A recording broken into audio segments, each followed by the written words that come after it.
Before we start, I just started you started it, okay. See if you can find a phone number for ETS.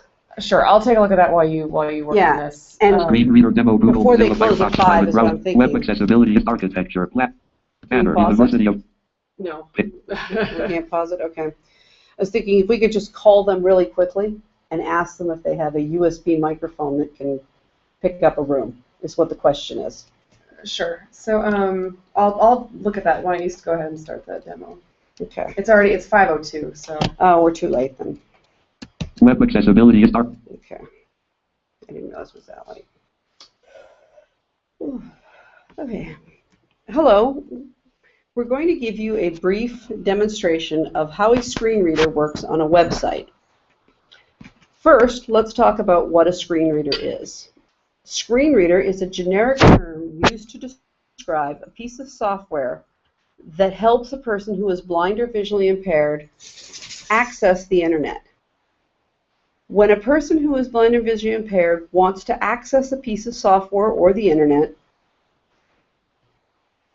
they use this software, giving it different kinds of commands through the keyboard, telling it what part of the screen they want to read and when.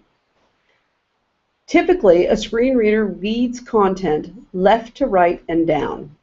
However, on a web page, this would make the content very confusing and not understandable. With all the side navigations and content areas and text blocks throughout the page, hearing different snippets from different portions of the page out of order would be very confusing. What the software does then is it reads the source code of the web page and creates a virtual representation of the web page in memory that is arranged in a vertical single column.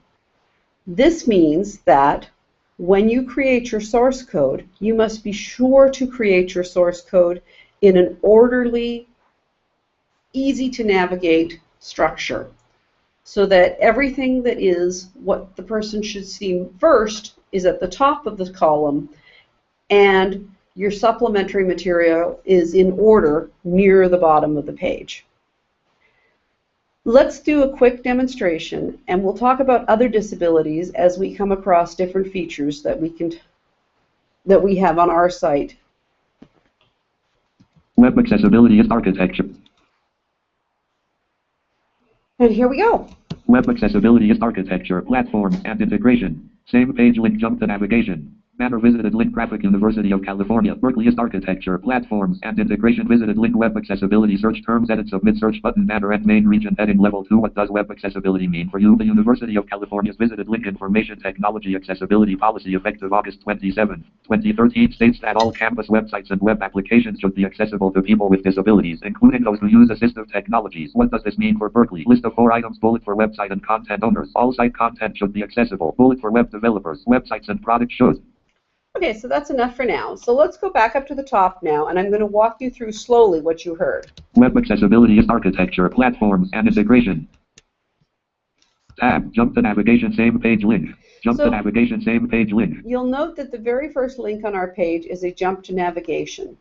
This link is placed here to help a screen reader user quickly move to the navigation portion of our page.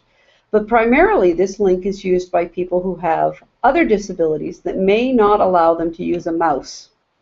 So, for example, a person who has limited or no use of their hands, or a person who has some form of repetitive stress or carpal tunnel, may want to actually access the website strictly by using a keyboard or some other alternative input device. For example, they could be using a single switch that each time they hit that single switch, i.e. a button, it moves one link or one tab stop throughout the page.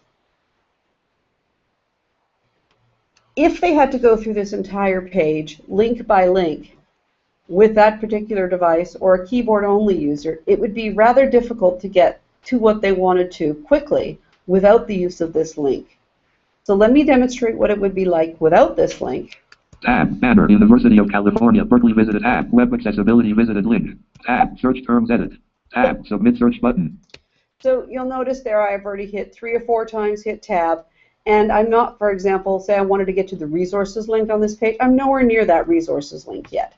Let's go back up to the skip to navigation. Web accessibility is architecture. Tab. Jump to navigation. Same page link. Enter. Same page link. Jump to navigation. Visited link. Web accessibility used. Visited link. Evaluating your site. Visited link. Resources. And you'll notice now that took only 3 keystrokes and I was there. Instead of how many ever it would have taken me to get there, probably about 7 or 8 more from the 3 I initially did. So we've just saved that person a great deal of effort and a lot of, extra strain on their hand or whatever device they're using to access the internet. Screen reader users do use these links, but we have other ways to negotiate the web page very quickly. Web. So I'm starting back up at the top again, and I'm going to quickly move, and I'm going to show you another feature that's been added to this page to make it more screen reader friendly. Land. Same page link. Jump to navigation. There's our first link again.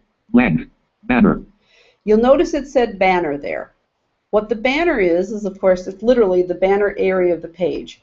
In the source code, we've created something that indicates that this is the banner section of this page.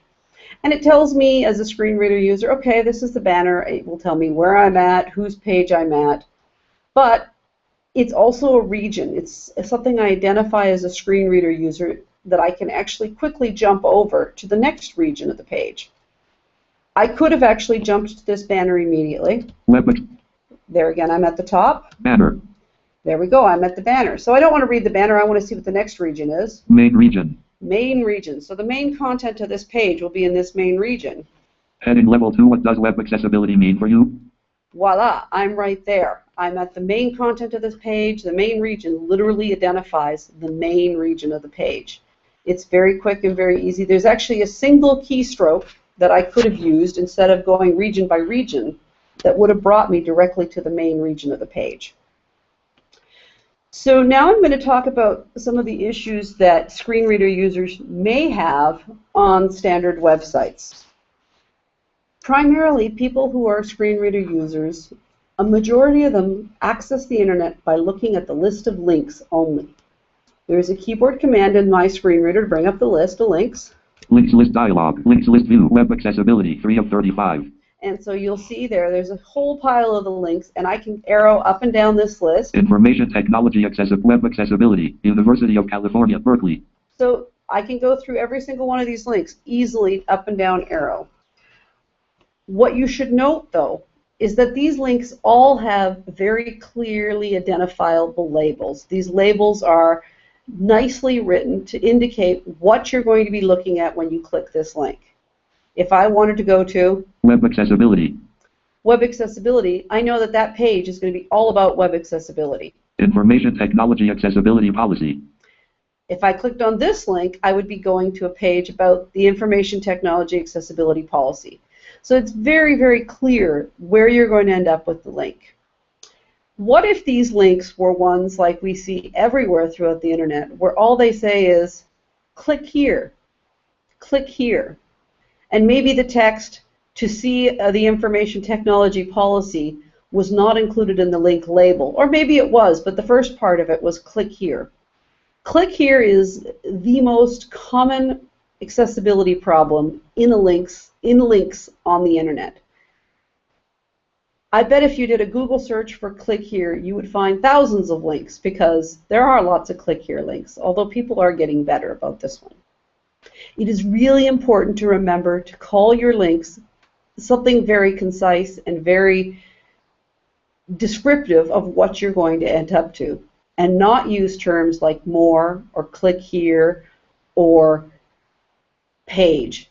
For example, if we had put in front of every single one of these links the University of California, Berkeley information technology policy, the University of California web accessibility, it wouldn't be very useful to me, because one of the benefits of this particular list is I can use the first letter of each of these links to get to it. So if I knew that the link I wanted to was on this page, and I knew what that link was called, I could quickly jump to it by typing the first letter.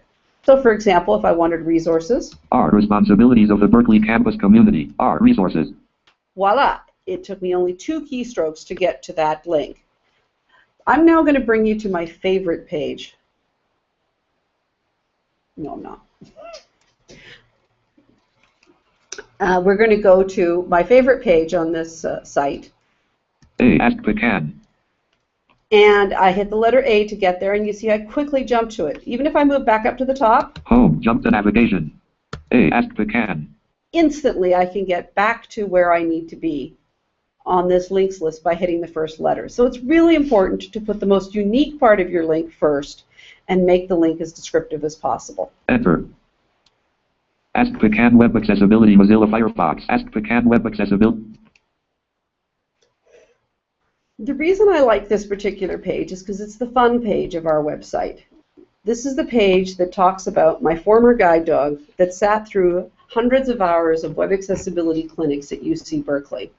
Pecan was my former dog, and we used her as a symbol of somebody friendly and easy to talk to for people to ask hard questions that they